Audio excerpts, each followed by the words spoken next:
natin ang mga pagsubok na ating hinaharap sa buhay. Ang buhay natin ay parang sa mundo. Maraming pahina at bawat pahina ay magbibigay. Ito ang magbibigay ng thrill sa bawat kwento ng ating buhay. Kung walang mga pagsubok, para saan pa binabasa ito? Araw-araw, panibagong pagsubok ang dumarating. Ang mga problemang ito ay sumusubok sa ating pasensya at determinasyon, lalo na sa pamilya.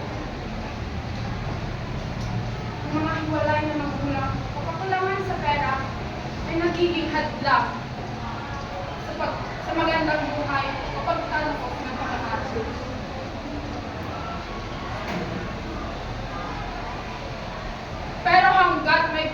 Pero sa kabila ng mga pagsubok, patuloy tayong lumalaban. Marami ang nahihirapan sa pag-aaral.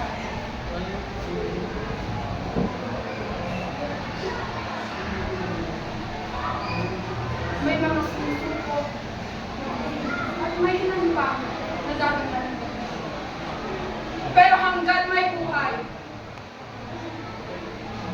may dahilan upang lumatay.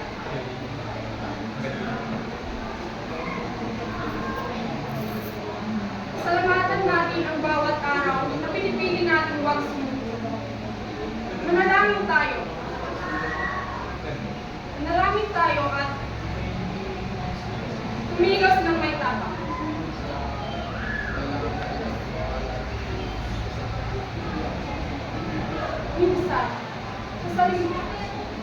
Minsan, makikot at masalimuot ang ating landas. Pakikot-ikot, mataas, pakababa.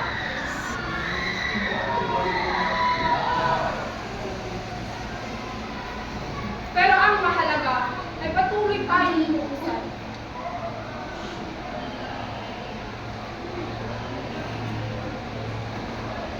Laging tandaan, walang perfecto sa mundo. Ako, ikaw, at ikaw.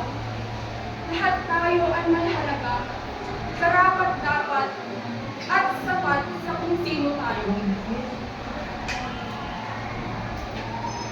Huwag kailanman sumuko.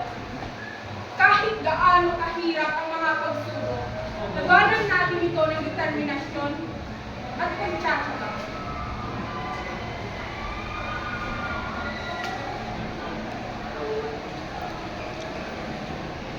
Mas magiging matatag tayo.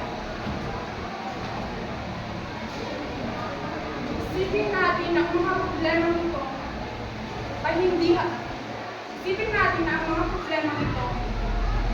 laging natatapos. Pero maaari tayong matuto, magbago, at mas maging matatag sa bawat pagsubok. Ang pagkilala na tayo ay nagsisikap ay isang hakbang patungo sa pagtutan. Go beyond your limitations at patuloy na magsikap.